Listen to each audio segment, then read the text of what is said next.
Hey now, RotoGrinders. We are so back. It is NFL Preseason 2024. It is my Super Bowl, Kyle. It is time to start talking about the Hall of Fame game. Of course, my name is Chris Gimino, joined by Kyle Murray. Kyle, it's time. We are talking about RB6s. I'm excited. What are we doing here? Are we getting our entry fees ready? Let's go. Yeah, I mean, this is a great time of year. Obviously, we had a blast and we, had some success. A lot of guys in Discord had success last year as well with preseason. And I think the only thing more exciting than preseason is like the week one. But it seems like for you, I think you might like preseason kickoff more than regular season kickoff. But I'm pumped to talk about it. It feels great that football is just about back. It's one part that, we are watching actual players and pads hit each other and that kind of good stuff. But the other part I liked about the preseason is the ability to analyze some of these guys who are, this is really the biggest fight of their life, right? They're trying to make teams. And certainly it's fun to dissect some situations and the game's just a little bit different. Like we have a lot of predictability these days in the NFL, at least more than we used to have. And preseason offers a degree of uncertainty and unpredictability for players that people don't know as much about. And there's also a little bit of an information game edge that still exists, even with today's coverage, Kyle. You can still find, some nuggets here and there that can help you. So I really do like the game environment of preseason. And the Hall of Fame game is maybe the least exciting of those, unfortunately. But we're going to talk about that here today. We got the Bears facing the Houston Texans in this year's Hall of Fame game. Before we jump into the players and picks and strategies that we like for this specific game, do you want to just hop back in time, Kyle, and take a look at some of the old Hall of Fame games to see how the last five or so have gone in terms of the winning lineup? Are you interested in taking a review, so to speak? Yeah, you know what they say. History can show you how the future is going to play out. And like you said, the Hall of Fame game is not necessarily the most exciting of the preseason games, but it's a good little good appetizer before the entree. So yeah, let's get into it. Okay, so one of the strategies that we like to talk about in the Hall of Fame situation is that there is exactly one player that plays the whole game from a DFS perspective, and that is the defense. The Yep. defense, Kyle, has been in every single winning lineup for the past 5 years, either at the captain spot or in the flex. So you take a look at 2023, where the Jets played the Browns, 37 points scored in the game, which is actually pretty high for the Hall of Fame game. But Yes. even with that, and just 5 points being scored for the Jets, they were able to make the winning lineup at 64% ownership. So you do see that this is a trend that we can rely on.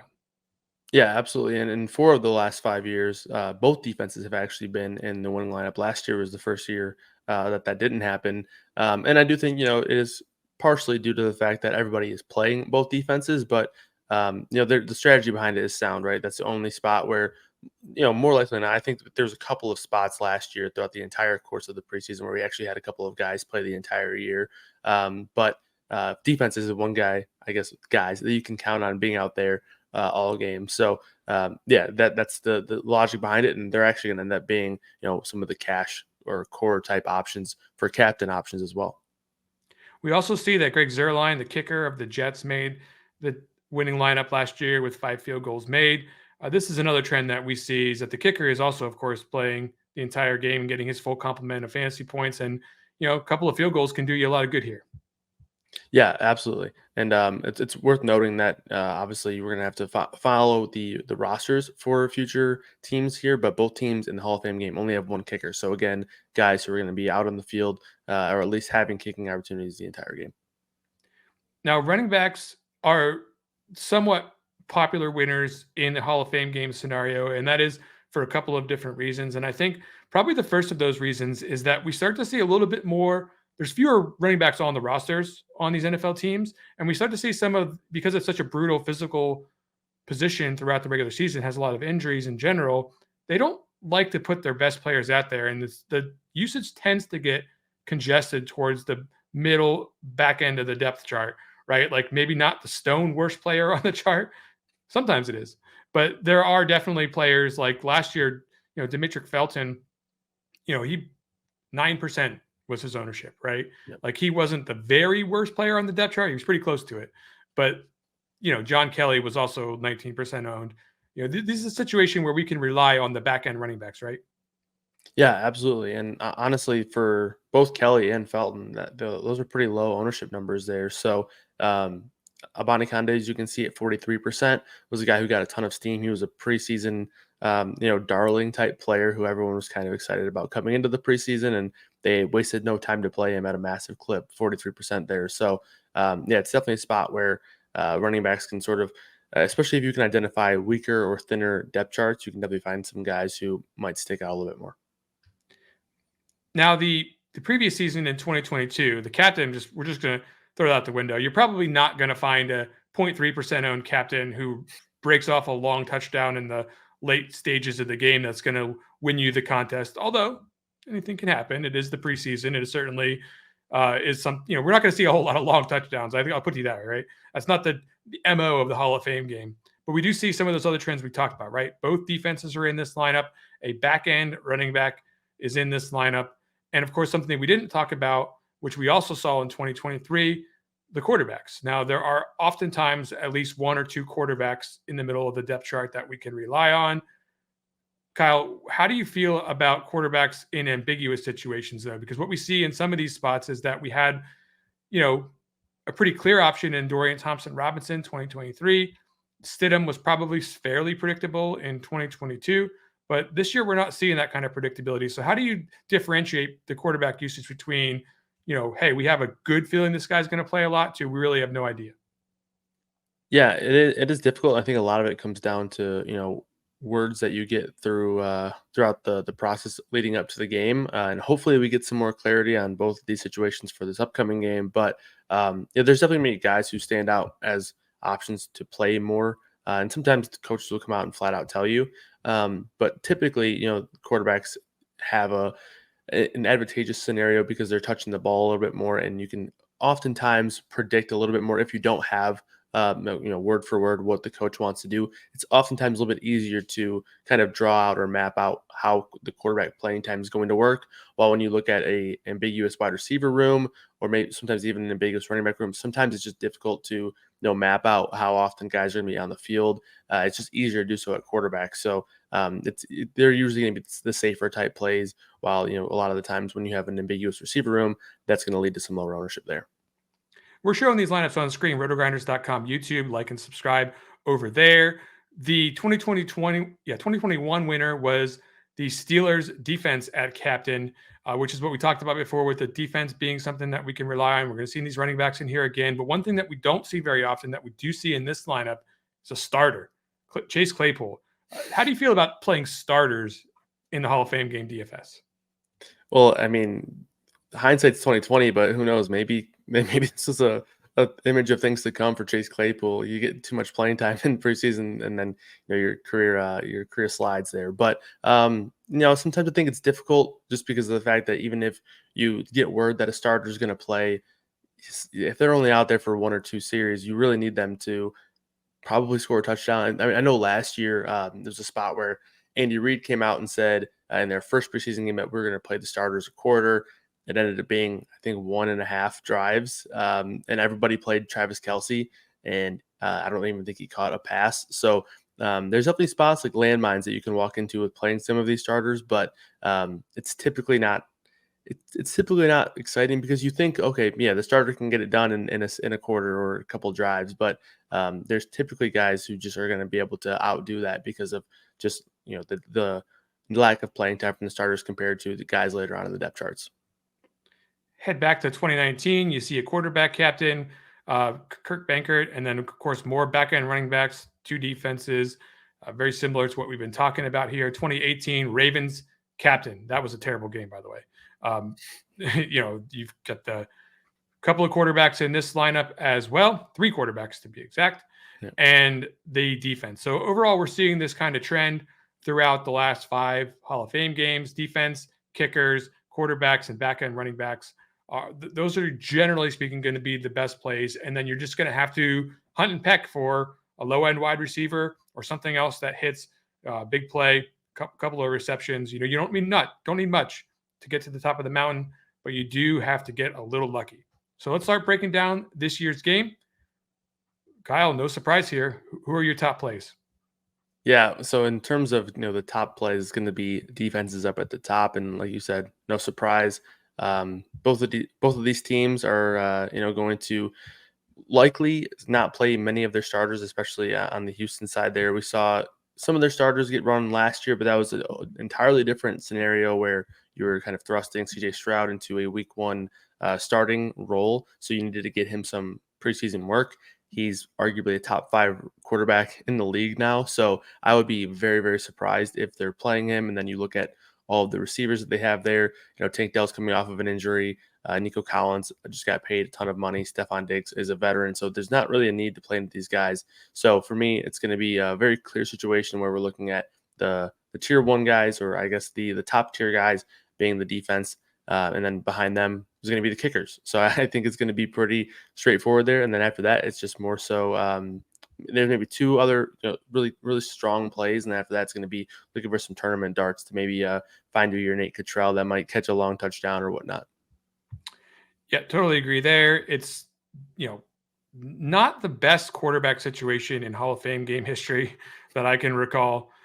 So we're talking about our kickers, we're talking about our defenses. Those are going to be our plays that we're getting in there in almost every lineup, if it's not every lineup. And you might have a defense in every lineup. You might have 2 in most of them.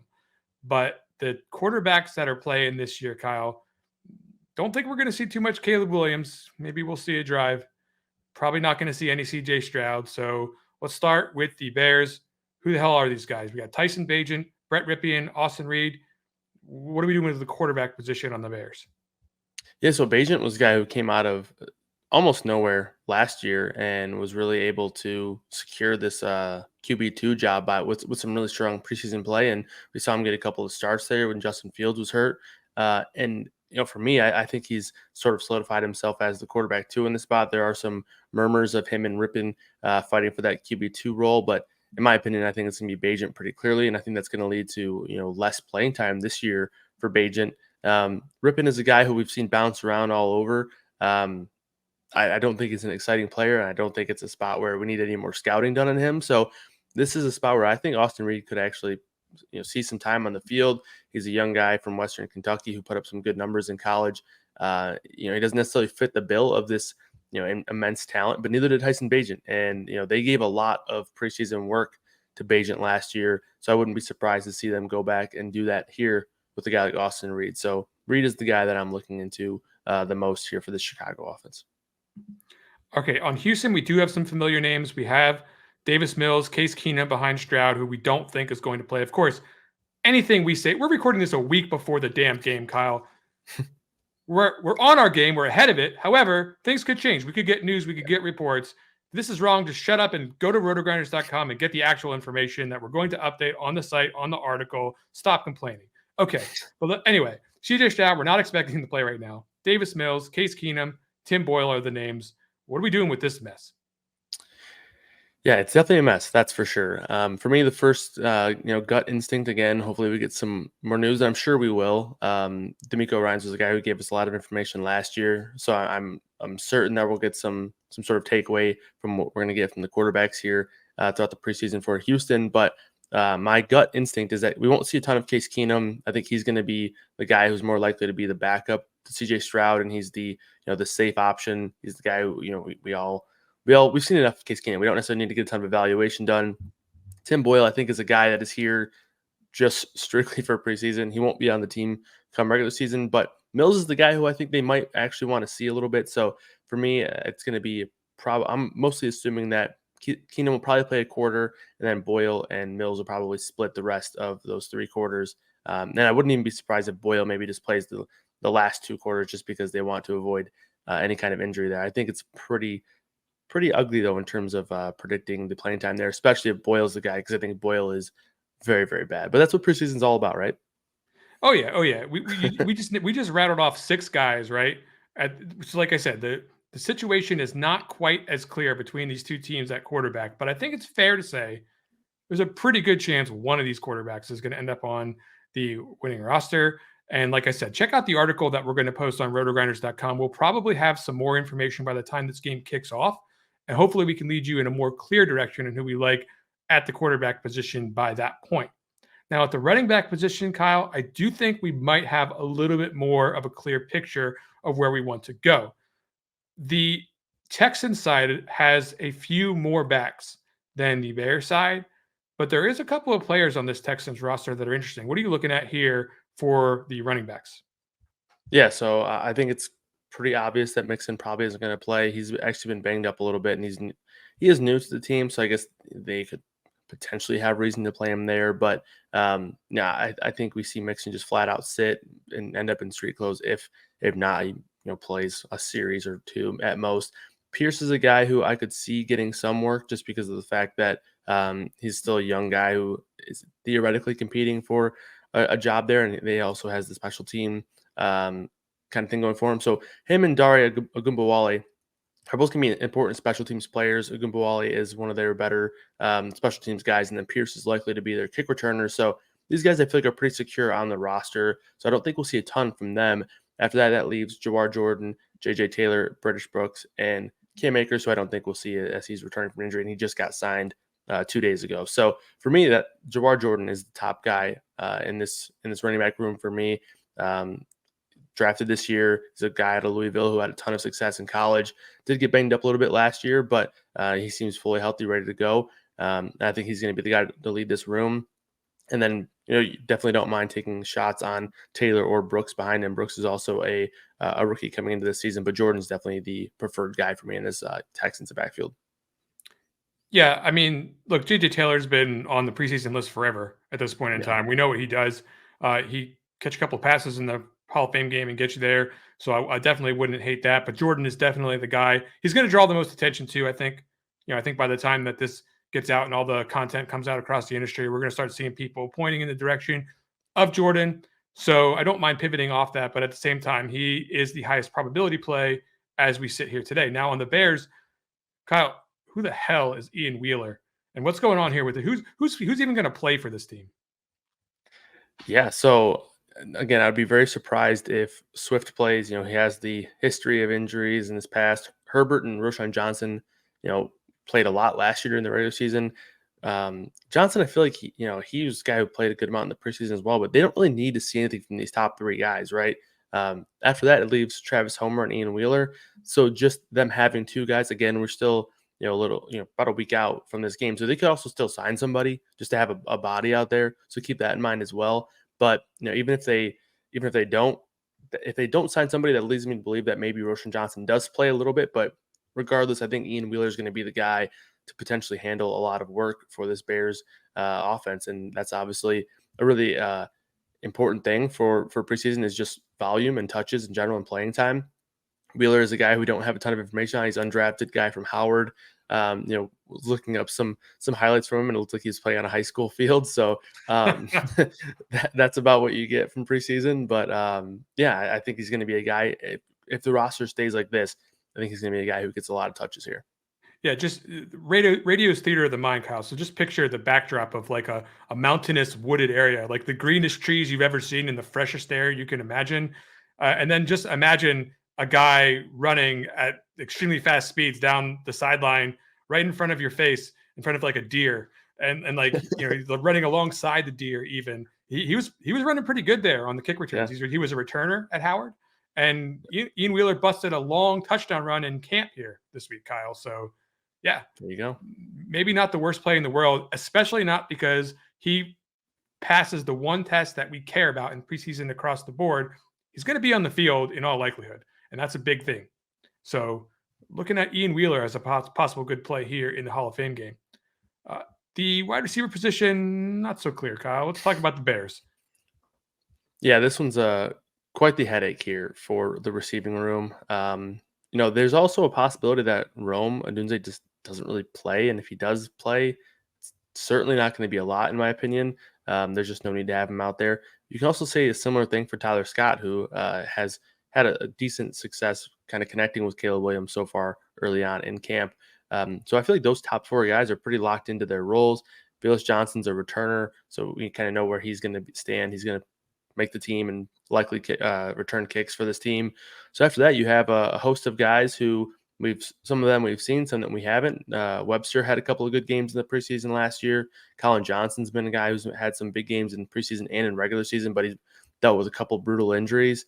Dante Pettis has had a decent career at times when he's been healthy, but there's a lot of names that kind of go up in the air. Johnson's the most appealing to me here, just because of the fact that he could easily be competing for a spot. And, when you talk about a guy who's returning from a serious injury and a guy who needs to sort of prove his capabilities after injuries, Johnson's the guy that stands out to me there. However, I don't necessarily know if game one is going to be the spot where they try to do that with Johnson. Peter LeBlanc, as you pointed out earlier this morning, he's a big, tall guy, and they might be able to, he might be a potential preseason, I guess, stereotypical MVP just because of a decent athletic ability there. So Johnson's the guy that sticks out to me just because I think he's going to be out there fighting for that job. And then LeBlanc, Webster is also dealing with an injury right now, but he's a speedy, shifty type guy who, if he can get on the field, I wouldn't be surprised if he can make a couple big plays. But those are the three receivers that I currently find standing out for me. But it is a pretty jumbled mess, and in this showdown environment, I'm probably not going to be looking at a ton of wide receivers with a ton of regularity. Okay, how about on the Houston side? This situation is not a whole lot different, although I do think at the top of this depth chart, we definitely know who's not playing here. Yeah, absolutely. Those top four guys almost certainly aren't going to play. Noah Brown is a little bit more gray area here. We saw him play really well at times last year, so I don't think they need to play him. But being the fifth receiver on the team, maybe they play him. But after that, it's kind of just like, okay, who's going to make the spot for this, sixth, and maybe they'll keep seven. But yeah, this is definitely a deep receiving room, so I don't think we see any of these top 4 or 5 guys. After that, the guys that stand out to me are going to be Ben Skoranek and Xavier Hutchinson. Hutchinson is a guy who I think is the most intriguing athlete of the bunch here. He's a long, fast receiver who I think can play inside and out. I don't know if that matters a ton here for preseason, but again, it just comes down to being able to be on the field and hopefully make a big play. Johnny Johnson would probably be third for me in this room. Yeah, and I think those are the 3 guys that stick out to me the most. John Mechie is a guy who was awesome in college when he was healthy. Obviously, he dealt with some very severe health stuff coming into the league, so he might be a guy who gets an extensive look just to see kind of where he's at in his current, I guess, health timeline there. But those 4 names are the guys that stick out to me most for this Texans receiving core. But again, it is going to be tough to kind of pin down a couple of these guys here, as it is a pretty extensive room. Notably absent from any winning lineups in the last 5 years, Kyle, was a tight end. Do you have any hope, prayers, that's one of these guys? Will there be any touchdowns scored for a tight end to actually score a touchdown? I think that's probably the path if you're going to play a tight end. Who's it going to be if you're playing a tight end? Yeah, if a tight end is going to score, make the lineup, it's going to be Cade Stover. I think this Texans team is pretty interesting. They have a couple of guys who they definitely know what they have, and that's Dalton Schultz and Brevin Jordan. Schultz almost certainly isn't going to play. Brevin Jordan, I don't think, needs to play either. Andrew Beck's a fullback here, and then Dalton Keene is a little bit of an older sort of seasoned vet tight end there who's had some playing time there in New England. But Stover is the interesting young tight end they're going to want to get a look at. So he's the guy that fits the bill. I don't know if he stands out above any of these wide receivers here. It is very difficult. But again, if you are looking for a low-owned play, Stover could definitely fit the bill there. So just to recap, Kyle, it looks like the plays that we're going to recommend here generally follow that pattern that we talked about to start this broadcast, right? We're going to be looking at the defenses. We're going to be looking at the kickers. There's a couple of running backs that stand out more so than the other players on the team. Starters are going to rest. The quarterback situation, we're still going to have to sift through for the next week or so, but there's probably going to be somebody that's going to show up on this roster. And then we've got a handful of pass catchers that we're just going to have to get lucky on, Kyle. Any takes? Did I sum it up correctly there? Yeah, you pretty much nailed it there. I guess for quick summation, defense and kickers are up at the top. Ian Wheeler is probably the best position player there for us currently. Jawar Jordan just behind Wheeler. And then after that, the 2 quarterbacks that I like the most are Reed and Davis Mills. And then following them, it's tournament GPP darts with guys like Hutchinson, Taylor, Skoranek, and maybe a tight end in Cade Stover there. That is going to do it for our breakdown of the Hall of Fame game. Head over to rotogrinders.com. Check out all of our content all preseason long. We're going to have premium content, Kyle. We're going to have our lineup builder. We're going to have our top plays, every single slate. We are going to be making sure that you have the information that you need to make some competitive lineups for Kyle Murray. I'm Chris Gimino. We're back again next week for more preseason action here at RotoGrinders.com.